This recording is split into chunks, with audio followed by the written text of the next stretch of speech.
અભિમાનમાં, ગુમાનમાં અને ઈગોમાં ફરતો માણસ પોતાની ભૂલ હોવા છતાંય પોતાની જાતને જાણે એવી રીતે સમજે છે કે હું જ કંઈક છું, પણ તેને ક્યારેય પોતાની ભૂલ સમજાતી નથી અને સામેવાળી વ્યક્તિને એટલી હદે ઈજા પહોંચાડી દે છે કે તેને ખુદને પણ કલ્પના હોતી નથી. માત્ર તેને એટલો જ સવાલ હોય છે કે મારો ઈગો ઘવાયો કેમ? અને આવી જ એક ઘટના સામે આવી છે કે એક રિક્ષા ચાલકનો ઈગો ઘવાતા તેણે મહિલા હોમગાર્ડ જવાનને ઈજાગ્રસ્ત કરી છે અને એસિડ ફેંકી તેના પર હુમલો કર્યો હતો. ક્યાંની છે આ ઘટના તેની વાત કરવી છે.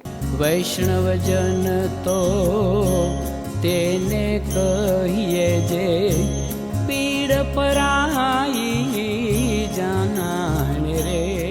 નમસ્કાર, નવજીવન ન્યૂઝ સાથે હું છું અમીષા. આજનો સમય જે માણસ પોતાની જાતને પોતાની જે જાત છે તેને બ્રહ્માંડ સમજી બેસે છે અને અહમ બ્રહ્માસ્મિ કે આઈ એમ સમથિંગ સમજીને ચાલતો હોય છે અને તેને એવું જ લાગે છે કે હું જે કરું તે જ બરાબર. પછી ભલે પોતાની ભૂલ હોય પણ ક્યારેય પોતાની ભૂલ તે સ્વીકારતો નથી. આ છે આજના માણસની સ્થિતિ અને એટલે જ કલોલના છત્રાલમાં આવી જ એક ઘટના સામે આવી છે. છત્રાલ ઓવરબ્રિજ નીચે જ્યારે મહિલા હોમગાર્ડ છે તે ટ્રાફિકનું નિયંત્રણ કરી રહ્યા હોય છે અને તે સમયે ટ્રાફિક નિયંત્રણ ચાલતું હોય છે અને તે સમયે જે રિક્ષા ચાલક છે ત્યાંથી પસાર થઈ રહ્યો હોય છે અને આ રિક્ષા ચાલકને સમજાવવામાં આવે છે મહિલા હોમગાર્ડ દ્વારા કે રિક્ષાને સાઈડમાં રાખે. બસ આ એટલી જ વાતમાં જે રિક્ષા ચાલક છે તે મહિલા હોમગાર્ડ સાથે બોલાચાલી કરે છે. મામલો ઉગ્ર બને છે અને રિક્ષા ચાલક છે તે પહેલા કંઈ કરે તે પહેલા જ જે આસપાસના જે બીજા ટ્રાફિક નિયંત્રણ ચલાવી રહ્યા હોય એવા હોમગાર્ડ જવાનો પણ આસપાસ આવી જાય છે અને આ મહિલા હોમગાર્ડને તો બચાવી લે છે. સાથે સાથે જે રિક્ષા ચાલક છે તે ખૂબ જ બોલાચાલી કરી રહ્યો છે એટલે તેને પોલીસ સ્ટેશન લઈ જવાય છે. પોલીસ સ્ટેશન લઈ જવાતા પણ પોલીસો તેને સમજાવે છે અને ફરી વખત તેને મુક્ત કરી દે છે. અને બસ પોલીસ સ્ટેશન કેમ લઈ ગઈ,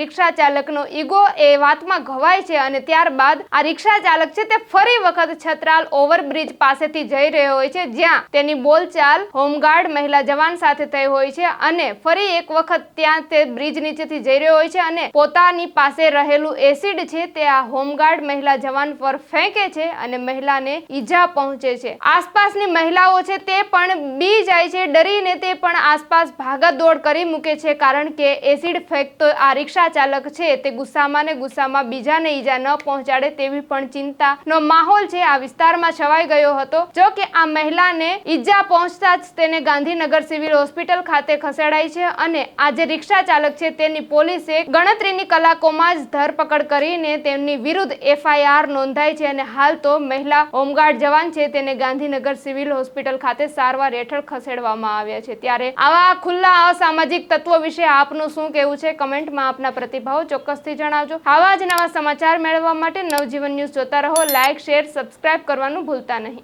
વૈષ્ણવજન તો તેને કહીએ જે